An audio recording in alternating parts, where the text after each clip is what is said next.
Hello, everybody. Welcome to the IFDA webinar series with Integrity Technology Solutions. I'm Serena Moriarty. I work on the marketing team here. This is Scott Stevens. He is with the Integrity Technology Solutions team. Today, our topic is cybersecurity. This is part 2 of our series on protection and detection. I'll talk to you today a little bit about how these webinar series works. We'll open up here. We will remind you that all attendees will be on mute. The recording will be available for you sometime next week. You'll be notified with an email that you'll be able to watch it then.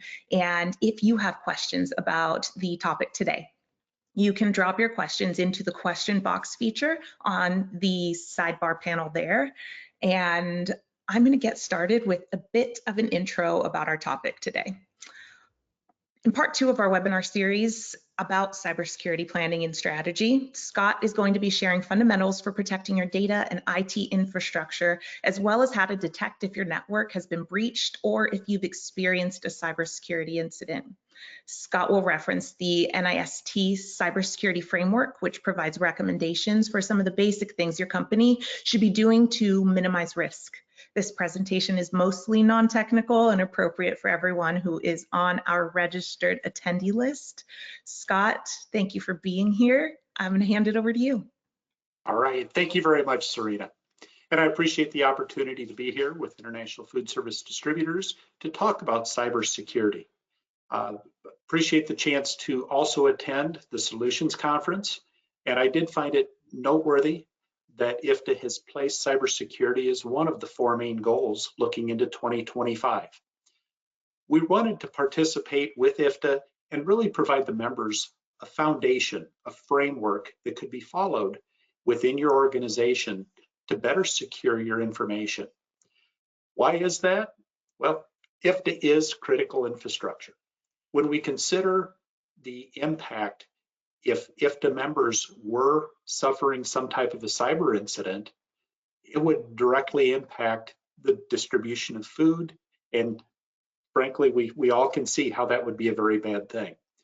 According to NIST, National Institute of Standards and Technology, and also CISA, that's the US Cybersecurity Infrastructure Security Agency, they define critical infrastructure as those responsible for food and agriculture, the transportation of foodstuffs, and they also are there to provide guidelines for cybersecurity. So as we go through these presentations and through this seminar series, our goal is really to focus on the resources that are there for us to leverage. I do have the link here to CISA at the bottom of this slide that talks about critical infrastructure. It also talks about the different security controls that are in place. So as we get into this second session of the presentation series, today we're going to go through and review the NIST Cybersecurity Framework. And if you don't recall from last time, NIST is the National Institute of Standards and Technology. NIST is the organization that defines the security controls that are employed by various governmental entities and security programs. Many people are familiar with HIPAA in the healthcare world. HIPAA is based on the same NIST cybersecurity framework. If you use a credit card, and I know we all do, we may come across PCI, which is Payment Card Industry Security. That also is using the NIST cybersecurity framework. The banking and financial institutions are all covered by the Gramm-Leach-Bliley Act. That also is based on the NIST cybersecurity framework. So you can see this is a very fundamental, foundational security framework.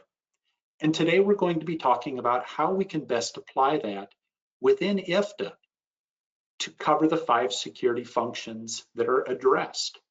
So as we consider security, security can be described in 5 main areas. That is the identify, protect, detect, respond, and recover. In the last session, we talked about the importance of identify.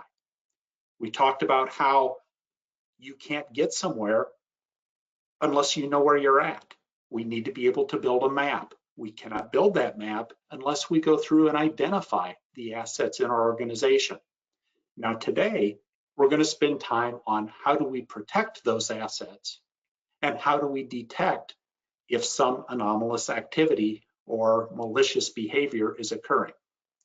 So the protect function is going to cover how we safeguard our critical information. And I will get into some very specific items, some case studies, and I can tell all kinds of stories about things that we see on a day-to-day basis. In my role with Integrity, on a literally daily basis, I'm working with about 100 to 150 different businesses. Some of those are regulated, some of those are non-regulated, but we still follow these same fundamental protection strategies. Today, we will also talk about detect, that third component of the NIST cybersecurity framework. With detect, we need to know what's going on. If something is suspicious, malicious, anomalous, how are we going to know that that's going on and that action should be taken? We will also today talk about some different actions we can take to secure your critical assets. And throughout the presentation, I'll be able to provide some case studies and best practices. So this is all built on the NIST cybersecurity framework. I'm a big fan of the graphic on the right-hand side. Oftentimes we talk about doing a risk assessment. When we bring up a risk assessment, people kind of glaze over. They're like, oh, that's a technical term. How are we going to do that? Well, this is a way to really simplify a risk assessment. We want to go through and we want to be able to identify the devices, applications, networks, data, and users. And then, as we're going to cover today, how do we protect them and how do we detect anomalies? You'll also notice across the bottom, it talks about how on the left side of this continuum, it is very technology heavy. These are the software products, the devices, the methods we use to provide protections. Now, if some malicious activity happens, that moves to the right, that becomes very people heavy. And we don't want to lose track of the green bar across the bottom of that graphic, those processes. We need to have the documented processes and procedures that we're going to follow. So when we consider security, it's a program, not just a product. When someone says, we just bought a new EDR software, we're safe now, or we bought a new firewall. Well, not necessarily. These are all good components of security. But security is a program and not a service. It is a continuum. It is something that we're always working on. There are new threats every day. There are new ways to counter those threats. And we just need to keep up with what's going on. So when I talk about security, you'll also hear me use the word controls quite frequently. There are three kinds of controls. You've got administrative controls, that's your policies, your procedures, your security awareness training, teaching people how to use products. There are physical controls, locks, surveillance, fire suppression, and then there are also technical controls. These are the software products, the EDR products, the antivirus. And so we're going to be linking these controls together for how do we secure the organization. So first, we're going to jump into the protect function. So as we talk about this NIST cybersecurity framework, we want to consider the protections at the various levels of your network. So for example, I suspect everyone has a firewall. And if you don't, it would be a good investment. But this is an example of a product that will protect the network. This protects the network boundary. Reviewing the firewall is recommended at least on an annual basis or upon changes. We want to make sure that the firewall is doing what it's supposed to do. We want to also consider the devices. I'll give you a quick example. I met with a business yesterday. They're running Windows XP and Windows 7. How are we going to protect those? These products are end of life. There are no security updates. There's no patches. If there are outdated versions of Windows in your environment, these are things that this is frankly low-hanging fruit. These are things that need to be replaced or upgraded in order for protections to be put in place. Also, Windows Server 2016 or newer is necessary. The business I was going through and doing a discovery with yesterday still had Windows Server 2008 and Windows Server 2012. I don't want to be an alarmist, but there's frankly little to nothing we can do to protect those systems. So when we talk about protecting your network, we need to start with supported operating systems and having machines that are able to support the later security functions. We also want to consider patching. So with your Windows endpoints, Windows 10, Windows 11, and your servers, Microsoft comes out with patches. In the industry, we affectionately know it as Patch Tuesday. The second Tuesday of every month, Microsoft releases updates and security patches for their products. Devices that are behind on patches fall vulnerable to the various problems, flaws, vulnerabilities that are out there. So patching is imperative. When we consider our devices and how we protect them, we also strongly recommend businesses deploy products like BitLocker. Now with Microsoft, BitLocker is included. This is not even an investment that you have to make. And if you have the correct licensing with Microsoft 365, the BitLocker protections can be set up administratively across the whole organization. So these are just some protection thoughts that we want to place out there. And as the last bullet under devices says, we strongly recommend replacing or upgrading anything that's out of date. A second area of protection on those endpoints is having a robust antivirus solution. The newer products on the market are considered endpoint detection and response, or EDR products. These are simply next generation antivirus products, many of which are using various AI components. They are much better equipped to identify if something malicious is going on the system. They do a far better job of detecting any type of malicious activity. So some of the products in that area, we're a big fan of using SentinelOne. There are many out there on the market, but SentinelOne is a good one. CrowdStrike, although they had their own problems here a couple months ago, CrowdStrike is a legitimate product. It is a very strong product. So there are a number of EDR solutions on the market, and we strongly recommend that businesses consider using a robust EDR product. We also want to make sure that this is installed on every endpoint, every desktop, laptop, and server. As I said in the last presentation, one of my biggest fears with security is that we don't know what we don't know. Sounds pretty profound, but what I mean by that, we have to reconcile. We have to make sure that we have got our protective tools installed on every device. How many devices have to be unprotected for you to have exposure? Just one. If that one machine is the one that gets attacked, if it is not properly protected, we potentially could have an incident. So these are just different concepts around the protect stage and things that we want to keep in mind. Also looking at the protect stage, we want to think about your user accounts. There are accounts set up that you use to log into your systems. Now this is another set of recommendations that don't require an investment. You don't need to go buy a product to do this. It's more about using the products you have properly. So for example, some of the recommendations that we make and some of the things that we see, we want to recommend separate admin accounts.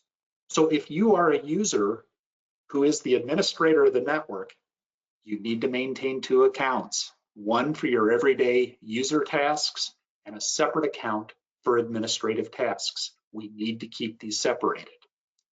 The example I gave of that discovery I did yesterday, they had 38 users who were admins. Oh my. If you think about that, if any one of those 38 users were to fall for some type of a phishing message or some type of malicious activity, the bad actor would have access to full administrative control. They could do anything they wanted in the environment. So we want to separate those admin accounts. We also want to limit the number of admins. Oftentimes people just make everybody an admin because things work better. Bad idea. So we want to recommend, consider your admin accounts as privileged accounts. We want to minimize the number, and we want to keep those separated from user accounts. When we think about protections, we also want to think about our password policy. NIST today is recommending passwords be 16 characters or greater, but they are removing the complexity requirement. So long as the password is 16 characters or more, they are removing the complexity requirement. And they are also recommending that the password not change unless you suspect that the account has been compromised. This is a far cry from when we would have an 8-character password. You have to change it every 30 days, and it has to have special characters, numbers, uppercase and lowercase. So this is a change that is very recent as far as industry recommendations.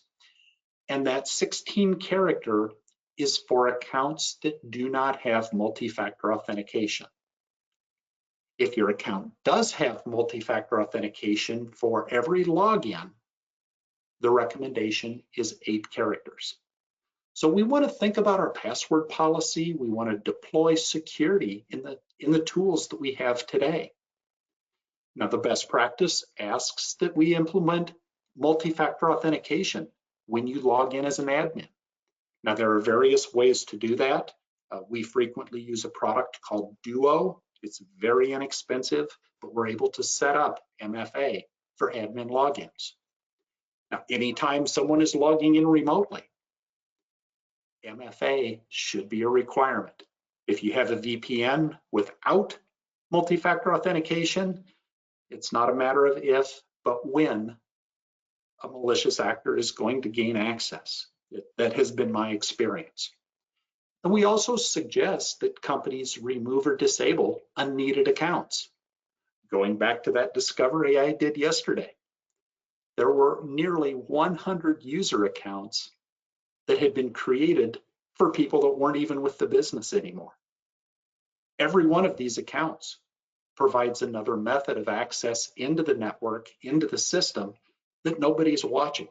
So we just want to pay attention to our user accounts. If someone leaves the organization, disable their account, or better yet, delete them when you can. Now, with your cloud applications, most businesses are leveraging the Microsoft 365 products. There are different licenses that contain security features that are not available with the lower end licenses. So we strongly advise companies to consider having Microsoft 365 Business Premium licenses, or the Microsoft 365 E3s or E5s, or for people that just need basic email, they have a license that is called a 365 F3. That's a frontline worker license. By having these licenses, you will be entitled to the Microsoft Security Suite. These licenses include things like the Intra ID license that is bundled in. It gives us the ability to control user accounts both on the network and in the cloud. So we definitely want to be looking at what licenses are there. Then with the Microsoft products, there are these legacy protocols that are out there. A legacy protocol is meant to communicate with old devices, but they're also very insecure. So there are controls to put around the legacy protocols. And then finally, we want to enforce multi-factor authentication. Anytime people are using the Microsoft products, we've got to have MFA enforced. And Microsoft is doing us a favor.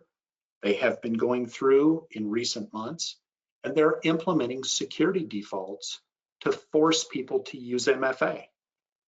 But I will say I am aware of some companies that have gone out there and disabled it. Please don't be that company. The exposure that you open yourself up to by disabling MFA is very significant. If you have a cyber insurance policy, disabling MFA will typically render that policy useless. If you don't have multi-factor, it's not uncommon for an insurance company to come back and deny a claim. And then the last bullet that I have here talks about data loss prevention. I know this can get fairly technical, but data loss prevention is a set of rules that you can build around email, SharePoint, and OneDrive. So if you're using the Microsoft products, these rules help to prevent sensitive information from being released. So these are just some things to consider around protecting your user accounts. Specific to users, when we consider the protect stage, I did want to bring up security awareness training. Security awareness training is actually one of the best values in IT security. When you help your staff and your team understand and identify threats, they are kind of a human firewall. They are the front line. They are the ones that we want to make sure to identify threats, to make good choices, and to not expose your business to malicious activity. With the security awareness training, we also recommend that everyone considers having a plan. They need to know what actions to take, who to contact. What if my laptop is stolen? What should I do? We also strongly recommend making security awareness part of new employee orientation. I'll tell you a very quick story. One of our clients, who happens to be an IFDA member, contacted us, kind of panicked. They had a new employee that had started on a Tuesday.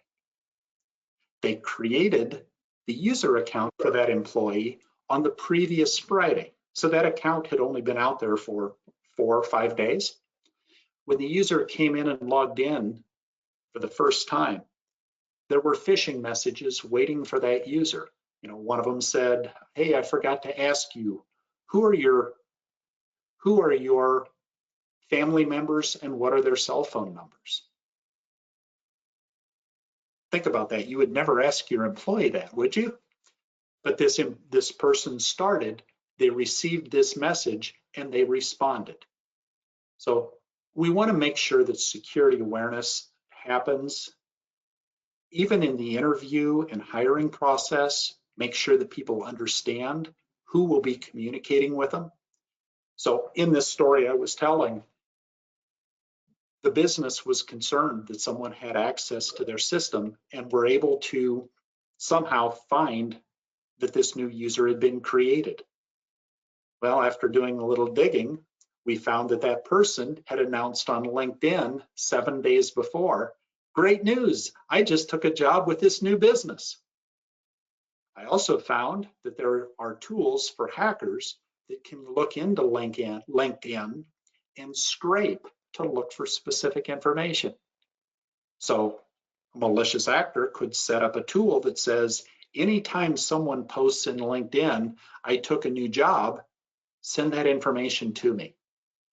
Because then the hacker can take that information and try to figure out how to exploit them or their new employer. And then finally, with security awareness training, we recommend that businesses implement phishing tests. We want to put people in the condition where they are faced with malicious emails. We want to see how they're going to act, and we want to use that for training. We need to make sure that every person has security awareness front of mind. Also, when we consider protecting users, we want to put in place acceptable use policies. And I know the documentation is not fun. Policies and procedures are usually the last thing that IT teams want to consider. But these are so important to protect you and your business. Having a policy in place that discusses computer use, appropriate mobile phone use, cell phone use. Also, with AI coming on, We want to make sure there's a policy for how the business is treating AI. Most businesses say we are going to approve the use of AI products, but you should consider ethics. You should consider verifying the source and the outcome. There are a number of different components to think about with AI. This opens up a whole new realm of policies that we need to think about. But having those foundational policies in place, making sure that everyone in the organization is aware of them, will definitely help to protect your organization. And then protection, the physical protection, this one kind of goes without saying.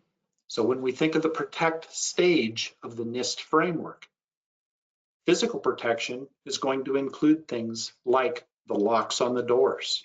If you have surveillance systems, do they work? Where are the surveillance logs kept? Having sensors to detect smoke, heat, water. And then if someone is traveling, and if there's a possibility that they have confidential or secure information on their system, implementing a screen filter so that you can only see what is on your display if you're sitting right in front of them. But these are different examples for physical protection. And then with the protect stage, as I was mentioning earlier, protection is not just a product, it's a program. As we look at your program, as we consider what you're doing in your business, we would really recommend developing a management plan.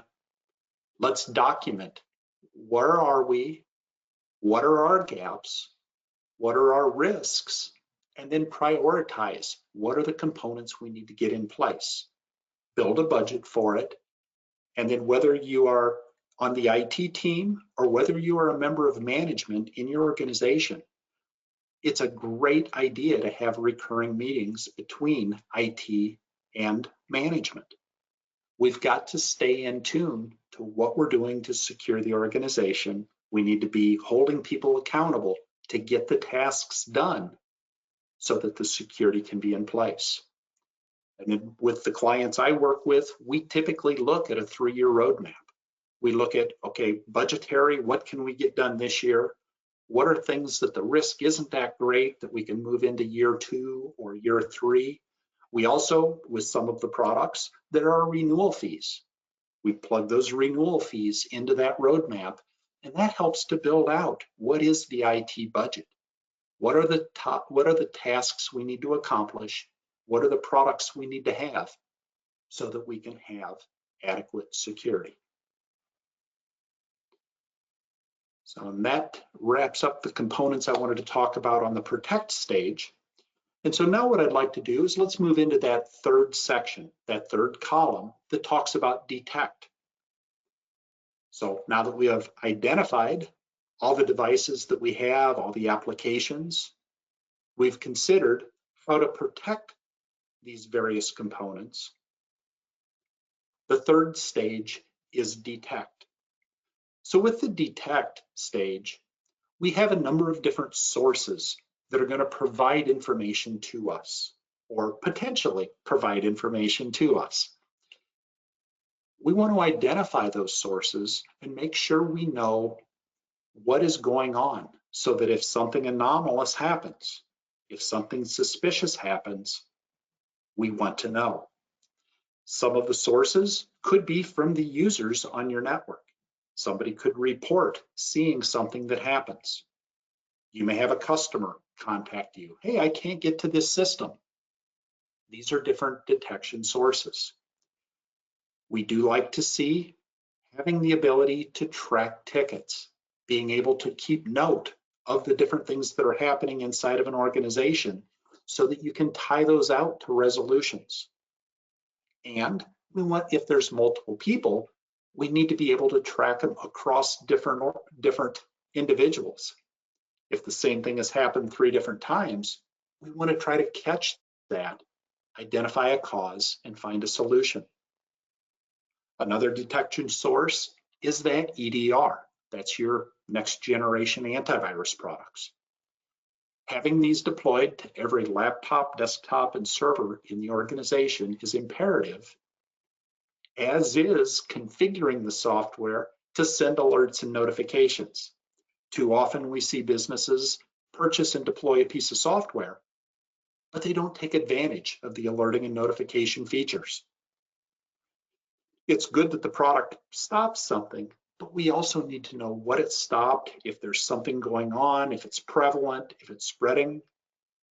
We can only do that if we've got those alerts and notifications configured so that we've got visibility. And then finally, I brought up reconciling the devices. If you have a machine that's out there and the EDR is not running on it, you have exposure. So we want to periodically go through and do that reconciliation. Another event detection source are your firewall events. Firewall is typically going to be at the border. That's what's protecting your inside network from the internet. Firewalls should be able to store logs of the different events that they're seeing. Now, if no one looks at those logs, it's not doing you much good. So we want to have a periodic review of those logs to know what's happening in the environment. Are there new threats? Is there a certain source that's continuing to try to break in? And then with the firewall events, many firewalls also have the ability to send off emails if things happen. If that functionality is there, we strongly recommend using it. And then another detection source are your Windows event logs. If you've gone in and looked at the Windows event logs, I know they are very, very cumbersome. That's why there are software products that help to collect those, to read through those, and to identify things that are anomalous. And the three main event logs that we look at are the system, the application, and the security event logs. So being able to capture those and pull them together. Now, normally businesses look at products that are either a SIEM, that is spelled SIEM, it stands for Security Information and Event Management Solution, or an MDR, a Managed Detection and Response System. Speaking of MDR, the next slide talks about what is an MDR. So there is a product we partner with for MDR, and what this product does to help detection is it collects and correlates these system events. So from the prior slide, we talked about the various sources of events, servers and endpoints with the Windows event logs, firewalls, your cloud services, your EDR and antivirus products. An EDR solution will pull these events together in real time.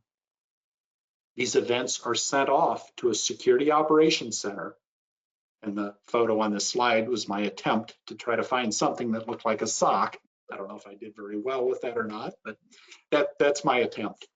And the Security Operations Center will look at these events and they will take action if they are malicious. Oftentimes, a Security Operations Center, within minutes of the first activity, will notice that it's malicious activity, and they literally can hit a button that isolates the computer or the user account that is being affected. And this happens 24/7, 365. So if a threat were to hit your organization and it's 2 in the morning when your IT team is not there, I hope anyway, the Security Operations Center does see that traffic, they see that activity, and they can take the right steps. All right, so we've talked today about the detect, about the protect and the detect functions of the NIST cybersecurity framework. And so I wanted to summarize just a few actions that you can take to secure your critical assets. First, I want to direct you again back to NIST, back to the cybersecurity framework. I've got the URL for it at the bottom of this slide, but that cybersecurity framework provides recommendations and controls that can be employed whether you have 2 or 3 employees or 20 or 30,000 employees. this framework fits.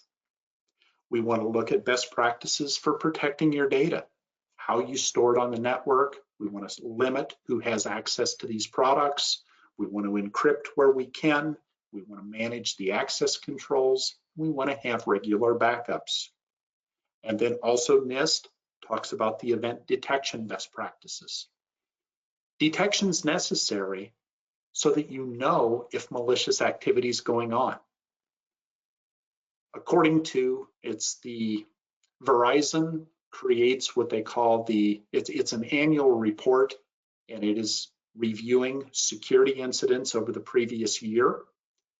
Verizon stated that in many cases, the malicious actor was in place for over 280 days, or I'm sorry, 240 days, 8 months, before they actually deploy ransomware or take other steps. The bad guys want to move in and become persistent. And we have seen that quite frequently in incidents where I've been involved. Unless we can detect that anomalous behavior, there's no way to know when they're there. So with these best practices, where do we start? And we talked about this in the previous session. A good approach is to start with a security audit and a vulnerability assessment. So we want to identify what risks are out there, what vulnerabilities we have, and this is part of that identify column. And then we can consider how are we going to protect, detect, respond, and recover for each of those different areas. And with that, here is the cybersecurity framework. We've talked about this before, but this is the framework that talks about the 5 major components. It talks about the various aspects to consider with the devices, applications, networks, data, users. You also may wish to consider what connections you have to other businesses, because those interactions and those supply chain issues are also areas that we want to make sure that we can protect. With that, that does summarize the content that I have put together for part 2 of this series, and I'd be happy to open up the floor if anyone has any questions. Thank you, Scott. I'm going to do a big wow. I really appreciate the way that you present this information. It's critical stuff, and it can be scary, it can be intimidating, overwhelming, but you're insightful. You give us the details in a way that makes it seem like we can actually make a plan. I'll tell you this, I can't unlearn what I've learned today. That 240 days in hiding is a little bit alarming, but these are great best practices, and I think your expertise is evident here. I've got some questions pulled up for you for today. I'm going to read through these just to keep it straightforward and simple, so I'm reading as is. Oh, where are we? Okay. How can the NIST cybersecurity framework be adapted to the unique needs and challenges of food service distribution businesses? Okay, the NIST cybersecurity framework is just that. It is a framework. When we look at just the concepts of identify, protect, detect, respond, and recover, we have to first consider what are the assets that you have. When we go through and do an inventory, when you do a discovery, and there are many ways you can do this with existing tools and with your existing staff, but we want to make sure we know what devices are there. I go back to, we don't know what we don't know as being one of my biggest fears. We've got to identify what all is there. So that is really the first step. So regardless the size or scope of one of the IFDA members, we're going to have to go through and identify what are the products we're using, and then consider how are we going to protect those and what risks do we have. So we can take each of these steps of the framework, and we don't have to go real deep to be able to get content and value out of them. Okay. While we're following along that, what would you say are the most common vulnerabilities and perhaps threats that face the food service, like food service distributors in particular, and then how do you accurately and effectively protect against those? One of the greatest threats I've seen working with IFDA members are really legacy computers. I understand that it takes a budget to replace all your machines on a periodic schedule. But if you have Windows XP or Windows 7 or Server 2008 machines, I can't sugarcoat it. These are sitting ducks.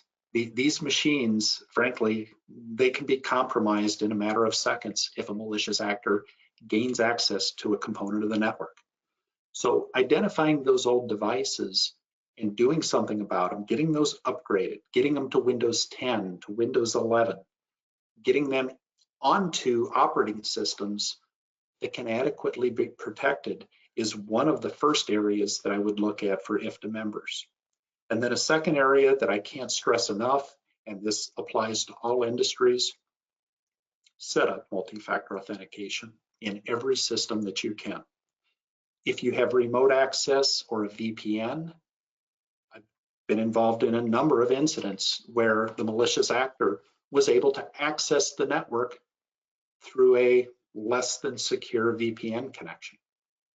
So we just want to put all of these things together. We want to consider where does the risk come from?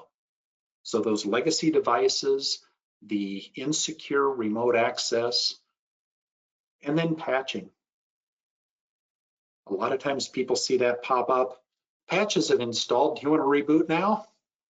What percent do you think say no? It's a majority. So please don't be that person, because you expose yourself and your business to risk. I think that leads us somewhat into this next question, but what are the early warning signs of a cybersecurity breach, and then how do you proactively monitor networks for suspicious activity? The early detection oftentimes is going to be slow performance. Somebody's going to complain that things are slower than normal. The internet is slower than normal. My machine's running slower than normal. And then when you start asking some questions, you find out, oh, so something happened yesterday, and then before that, something else happened. And oh, you might have clicked on a malicious link. You might have entered your credentials. But oftentimes, poor performance is indicative of some type of a cyber event. And if the malicious actor is there, and if they know that somebody is onto them, they're going to look to try to deploy ransomware or other types of tools to basically seize up the network in order to demand payment. So that's oftentimes what these malicious actors are doing. They're motivated by money. They're motivated by putting people into a position where they're desperate and they potentially will pay a ransom to get their data back. Yes, and I think that also underlines your point about having old equipment, outdated equipment that's no longer, it might be very commonplace to be working on an old, slow computer, and you're not going to be able to understand that that is one of the early warning signs. That's correct. And so, I would also ask, please deploy EDR software, that antivirus, next generation antivirus products. The benefit that they provide are very much worth the investment. These products, I mean, you're looking at what, $3, $4 per machine per month, maybe. But getting that EDR product in place gives you the ability to better detect if something bad is going on. I mean, it's kind of the canary in the coal mine. That is the component that oftentimes will pop up first and say, something's wrong here. And that's really what we're looking for. That is that detect piece. So that's another way that you know if something's going on in your environment. And I appreciate your reminder that you gave there as well. Sometimes I know in my own head, I think that that software is not going to be $3 a month per device. I think it's $3,000 per month per device. And we don't know what we don't know. So I appreciate you quantifying that. In terms of employee training, I think when you mentioned part of the onboarding process for teams and how this would come up, right? You want to protect teams, but how often do you suggest that people provide cybersecurity training to employees to raise awareness and prevent human error? And then I'd also love to hear your strategy on making employee training on this and using phishing as a way to empower your employees rather than threaten their jobs. How do you manage those? Well, in terms of the security awareness training, we typically will look at doing the training on an annual basis. So we typically will train people upon hire, or even as I'm suggesting, before they're even hired. We want to let them know about security awareness, and we want to make them think about it, and then provide training upon hire, and then also annually. In regulated entities, it is required to have annual security training.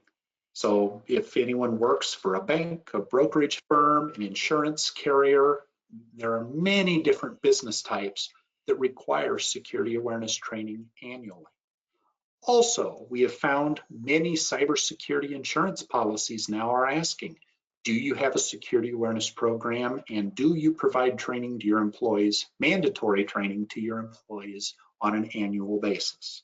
Mm-hmm. So it's not just me saying annually, it should be happening on an annual basis. I agree. I think you caught my attention in your presentation with that, when talking about multi-factor and having it void policies. I didn't make that connection, but it absolutely makes sense. And then you would just be doing yourself and your company and all of your coverage a disservice. And then in terms of using the phishing tests, just different ways, different methods to use those phishing tests, sometimes it's fun to gamify those. What department identifies more phishing messages than other departments and have some kind of reward? Or maybe it's just bragging rights. So you can gamify these phishing tests. So it's not just to penalize, it's really more, you know, when we're setting up phishing tests, we typically try to mimic what the bad guys are doing at that point in time. So for example, right now, we are seeing a large number of emails that appear to come from someone within your organization, and it says, Serena has shared a file with you, click here. Well, if I work for IFDA and I know Serena and it's just a very generic, Serena shared a file with me, okay, that's possible. I click on the link, I'm prompted for credentials, I enter my credentials, and I failed because I wasn't paying attention to what I was logging into. So it's something where we really want people to understand what the bad guys are doing now. So we have also seen just recently, I mean, in recent past, I'd say 8 weeks, 12 weeks, malicious actors are getting so much more timely with their phishing messages. There might be an event like the storms that have hit Florida. Within minutes of the storm happening, there are phishing messages that are starting to go out. There used to always be a break. You know, bad guys would always take advantage of any bad news that's out there. But the rate at which they're doing it and the quality of their emails are tricking more and more people. So we are seeing an uptick in the number of people giving up credentials. And we attribute that to how good the bad guys are doing. I hate to use that term, but they're very skilled at what they're doing. They are very skilled at what they're doing. So another question came up here that said, I worked at a business that used a service to test employees on phishing scams, but they publish who passed and who didn't. What's your opinion on that as effective training?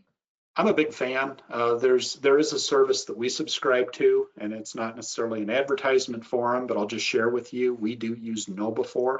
It's KNOWBE and the number 4. They are one of the most prevalent, largest security awareness training companies that's out there, and they've got programs that are pretty cost effective, and they do a good job. So there is training content, there are videos, there are also the ability to do phishing tests within KnowBe4. And you can also work with a company like us. I mean, there are many companies out there using tools as we do, but if you were to subscribe to a security awareness through us, we would set you up with KnowBe4.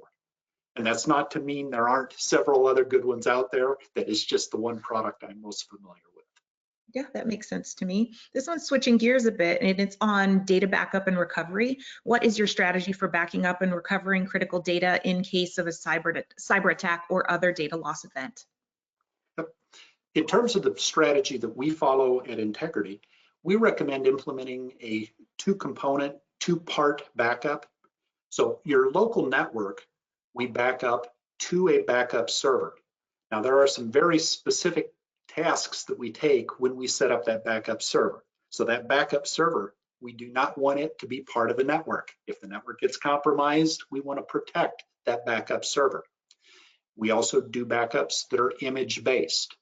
So there are a number of different image-based backup products. Veeam is the most prevalent. It is the product that we use. There are many others. There's StorageCraft. There are several products that you can use, but we want to be using these image-based backups. Our strategy then, once we have the backups taken to that local device that is on premises, we then replicate those to a secure cloud storage site. In the event something happens to your building, to your facility, whether it be a flood, a fire, a storm, a tornado, we still have all of your backups at a cloud location. Now, the cloud location that we've selected, we've gone through and vetted them, made sure that they have an SSAE 18 SOC 2 review, meaning that they follow best practices, that they're employing good security. And we also have the ability with that cloud service that we can spin up servers and test them. So we follow a staged backup. All the servers are backed up, and we actually back the servers up a minimum of 4 times per day. So if an event happens at 9, at 11, at 1, at 3, we've got backups at multiple times throughout the day back to that local storage server. Now, if something happens with a device, we can virtualize, we can bring the systems back up online from the backup device as well. So I could give a 45-minute presentation on backup strategies, but in a nutshell, that's the process we follow. Wonderful. Okay, so I think we have time for one last question here, and I'm going to ask you a broad way for us to understand what is the next right step for our audience today. How can we maintain a strong cybersecurity posture over time? And what is the next right thing to do to implement and assess and mitigate risk? Okay. If you're following the recommendations that we started with part 1 and then into part 2, we started with doing a risk assessment. Now, whether you're doing this internally, which is perfectly acceptable, if you've got an IT team, they can start assessing, identifying what are the devices we have. And we want to step through this framework. We're going to identify the devices, we're going to consider what risks we have, and then we're going to start considering how are we going to protect them? How are we going to detect if something is anomalous? And then in the next series, we're going to talk about the response and the recovery, which will really get deeper into the backup piece.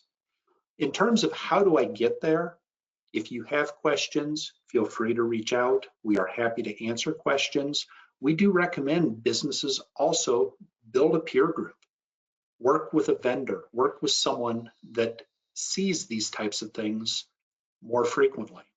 Unfortunately, I run across businesses that have great IT guys, but they're very insulated. You know, they'll have a really strong IT team that's insulated, and they don't necessarily keep up with what are the emerging threats, what are products or tools or methods or strategies to protect yourself from those steps. So really the next step from the identify, protect, detect is just to work on through this continuum and reach out for help if you have questions. My marketing heart thanks you, Scott. You put us perfectly in place to mention that in your attendance today and your registration will automatically register you for the next part of this series. We will send you an email and a wrap up of what we discussed today, and you'll be able to view both part 1 and part 2 on our website very shortly. Scott, you're a pleasure. You're bright, you're fun. I appreciate you. I appreciate your time. Thank you so much for being here and sharing your expertise, and we'll see you next time. Thank you. Thanks.